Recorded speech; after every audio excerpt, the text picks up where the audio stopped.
പത്തനംതിട്ടയിലാണ് അവിടെ ചെറിയ പ്രക്ഷോഭം, ചെറിയൊരു പ്രതിഷേധം നടക്കുന്നു.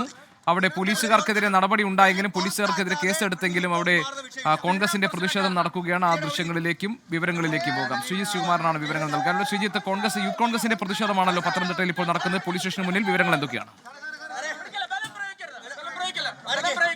ഞങ്ങളും നിങ്ങളുടെ അപമര്യാദയായിട്ട് ഒരു കാര്യങ്ങളും പറഞ്ഞിട്ടില്ല.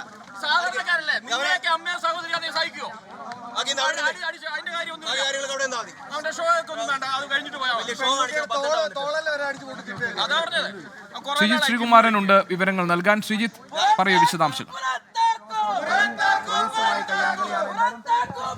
ഗോപികൃഷ്ണൻ, അല്പസമയം മുൻപാണ് ഇവിടെ കുറച്ച് യൂത്ത് കോൺഗ്രസ് പ്രവർത്തകരുണ്ടായിരുന്നു. അവർ തള്ളിക്കയറാൻ, പോലീസ് സ്റ്റേഷനിലേക്ക് തള്ളിക്കയറാൻ ശ്രമിച്ചത്. യൂത്ത് കോൺഗ്രസ് ജില്ലാ പ്രസിഡന്റ് വിജയ് ഇന്ദുജുവിന്റെ നേതൃത്വത്തിലാണ് പത്തനംതിട്ട പോലീസ് സ്റ്റേഷനിലേക്ക് ഇപ്പോൾ തള്ളിക്കയറിക്കൊണ്ടിരിക്കുന്നത്. പോലീസ് ഡിവൈഎസ്പി എസ് നന്ദകുമാറിന്റെ നേതൃത്വത്തിലുള്ള പോലീസ് സംഘം അവരെ തടഞ്ഞിരിക്കുന്നത്. തൊട്ടപ്പുറത്ത് കോൺഗ്രസ് പ്രവർത്തകരുടെ പ്രതിഷേധം നടക്കുന്നുണ്ട്. അവരെ ബാരിക്കേഡ് വെച്ച് തടഞ്ഞപ്പോഴാണ് യൂത്ത് കോൺഗ്രസ് പ്രവർത്തകർ മറ്റൊരു ഭാഗത്തുകൂടി ഈ പ്രദേശത്തേക്ക് തള്ളിക്കയറാൻ ശ്രമിച്ചിരിക്കുന്നത്. എസ് ജിനുവിനെ പുറത്താക്കാതെ ഒരു കാരണവശാലും തങ്ങൾ പിറകോട്ട് പോകില്ല എന്ന കാര്യമാണ് അവർ പറഞ്ഞുകൊണ്ടിരിക്കുന്നത്. ഇതിനിടയിൽ ഡിവൈഎസ്പി എസ് നന്ദകുമാറിന് കൈക്ക് ചെറുതായി പരിക്കേറ്റു എന്ന് മനസ്സിലാക്കുന്നു. എന്തായാലും പോലീസിനെ സംബന്ധിച്ചിടത്തോളം അവർക്ക് പറഞ്ഞു നിൽക്കാൻ പോലും കഴിയാത്ത ഒരവസ്ഥയാണ് ഉണ്ടായിരിക്കുന്നത്. അതിൽ ഈ മൊഴിപ്രകാരം അല്പസമയം മുൻപ് സിത്താരയുടെ മൊഴിപ്രകാരം ജിനു അടക്കമുള്ള പോലീസുകാർക്കെതിരെ കേസെടുക്കുന്ന ഒരു സാഹചര്യം ഉണ്ടായി. എന്തായാലും യൂത്ത് കോൺഗ്രസിന്റെ പ്രതിഷേധം തുടരുകയാണ്. പോലീസിനോട് അവർ പറയുന്നത് സസ്പെൻഷൻ അല്ലെങ്കിൽ പുറത്താക്കൽ ഓർഡർ വരട്ടെ, എന്നിട്ട് തങ്ങൾ ഇവിടെ നിന്ന് പിരിഞ്ഞു പോകുമെന്നാണ്. ഇപ്പോൾ യൂത്ത് കോൺഗ്രസിന്റെ ജില്ലാ പ്രസിഡന്റ് വിജയ് ഇന്ദുചൂടൻ നിലത്ത് കിടന്ന് പ്രതിഷേധിച്ചുകൊണ്ടിരിക്കുന്നത്. എന്തായാലും ഡിവൈഎസ്പി എസ് നന്ദകുമാർ അവരെ നീക്കം ചെയ്യാൻ വേണ്ടിയുള്ള നടപടിയിലേക്ക് കടക്കുന്നുണ്ട്. നമുക്ക് യൂത്ത് കോൺഗ്രസ്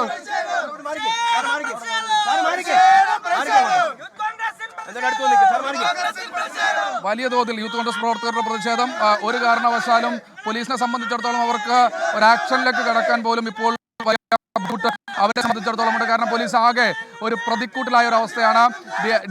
ADGPക്കും അതുപോലെ തന്നെ ദക്ഷിണ മേഖല DIG അജിത ബീഗത്തിന് നൽകിയ റിപ്പോർട്ട് പ്രകാരം തന്നെയാണെങ്കിൽ അത് പോലീസിന്റെ ഭാഗത്ത് വലിയ വീഴ്ച നടന്നിട്ടുണ്ട്. പോലീസ് ആളറിയാതെയാണ് മർദ്ദനം നടത്തിയത്. ആളറിയാതെ കുറെ കൂട്ടം കൂടി നിന്നിരുന്ന ആളുകളെ മർദ്ദിക്കുകയായിരുന്നു എന്ന തരത്തിലാണ് ഇപ്പോൾ റിപ്പോർട്ട് പുറത്തു വന്നിരിക്കുന്നത്. അവർക്ക് വലിയ തോതിൽ ഇപ്പോൾ പ്രതിഷേധിക്കാനുള്ള സാധ്യത ആണ് തുറന്നു കൊടുത്തിരിക്കുന്നത്. എന്തായാലും പോലീസ് ഇവരെ റിമൂവ് ചെയ്യുമോ ഇല്ലയോ എന്നാണ് അറിയുന്നത്. അപ്പുറത്തെ ദൃശ്യങ്ങൾ കൂടി പോലീസ് നടപടിയിലുള്ള യൂത്ത് കോൺഗ്രസിന്റെ പ്രതിഷേധമാണ് ഇപ്പോൾ നമ്മൾ കാണുന്നത്. യൂത്ത് കോൺഗ്രസ് മാർച്ചിന്റെ വിവരങ്ങൾ നൽകുകയായിരുന്നു ശ്രീജിത്ത് ശ്രീകുമാരൻ പത്തനംതിട്ടയിൽ.